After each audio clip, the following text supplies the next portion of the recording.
इसमें हमारी मुख्य मांग यह है कि 45वें और 46वें श्रम सम्मेलन की अनुशंसा के आलोक में ममता को सरकारी सेवक का दर्जा दिया जाए। अस्पतालों में इनको उठने बैठने की व्यवस्था किया जाए, जैसा कि इन्होंने चुनाव के दौरान वादा किया था और रविदास जयंती में इन्होंने कहा था।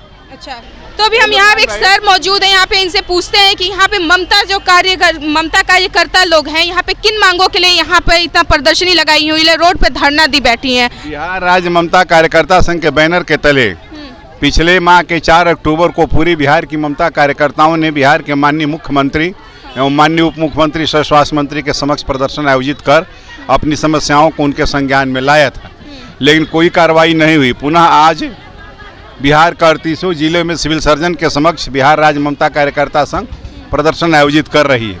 इसमें हमारी मुख्य मांग यह है कि 45वें और 46वें श्रम सम्मेलन की अनुशंसा के आलोक में ममता को सरकारी सेवक का दर्जा दिया जाए, और जब तक आप सरकारी सेवक का दर्जा नहीं देते हैं इनको 26,000 रुपया न्यूनतम वैधानिक मजदूरी का भुगतान किया जाए। सेवानिवृत्ति के पश्चात 10,000 रुपया पेंशन का भुगतान किया जाए। कार्य अवधि में मृत्यु हो जाने पर इनके परिवार को अनुकंपा के आधार पर ममता के पद पर चयन एवं अनुदान की राशि दिया जाए। बेगार का कार्य कराने पर रोक लगाया जाए। अस्पतालों में इनको उठने बैठने की व्यवस्था किया जाए। इनको वर्दी, 2 साड़ी, 2 ब्लाउज, 2 पेटीकोट, ऊनी कपड़ा, मोबाइल, सिम के साथ रिचार्ज कूपन उपलब्ध कराया जाए। इसके अतिरिक्त जो इनका टोला है, जो महादलित परिवारों का जो टोला है, महादलित परिवार की आती हैं, महादलित परिवार के रविदास परिवार की महिलाएं हैं, स्वास्थ्य विभाग में इनकी संख्या 10,000 है। 10,000 ये काम कर रही है और 1.5 लाख बहाली करने की बात तेजस्वी यादव कर रहे हैं। अभी जो जनगणना हुई है उस जनगणना में इनकी संख्या 5% है रविदास परिवार की, यानी 1.5 लाख में 30,000 इनका हिस्सा हुआ नौकरी में, स्वास्थ्य विभाग में। तो कम से कम ये 10,000 है, इसलिए तेजस्वी यादव इसको अविलंब सरकारी सेवक घोषित करें, जैसा कि इन्होंने चुनाव के दौरान वादा किया था और रविदास जयंती में इन्होंने कहा था।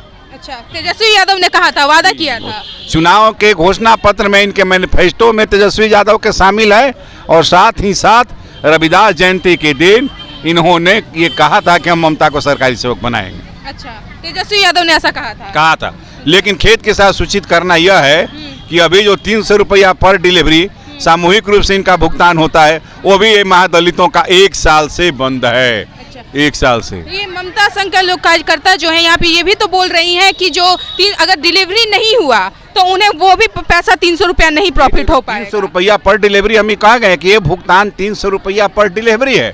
यदि डिलीवरी होगा तो 300 रुपया मिलेगा, नहीं डिलीवरी होगा तो 1 भी रुपया नहीं, कुछ भी नहीं मिलेगा। और वो भी 300 रुपया व्यक्तिगत नहीं है, सामूहिक है।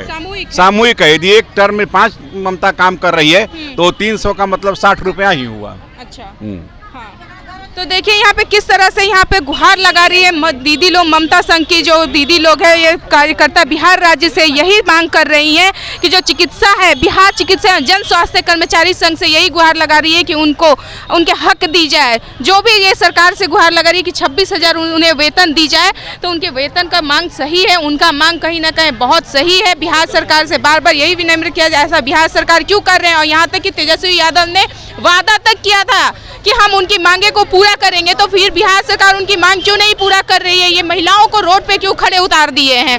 आप लोग की क्या राय विचार है, इनके विचारों को लेकर हमारी कमेंट बॉक्स में आप लोग जरूर बताइएगा। धन्यवाद।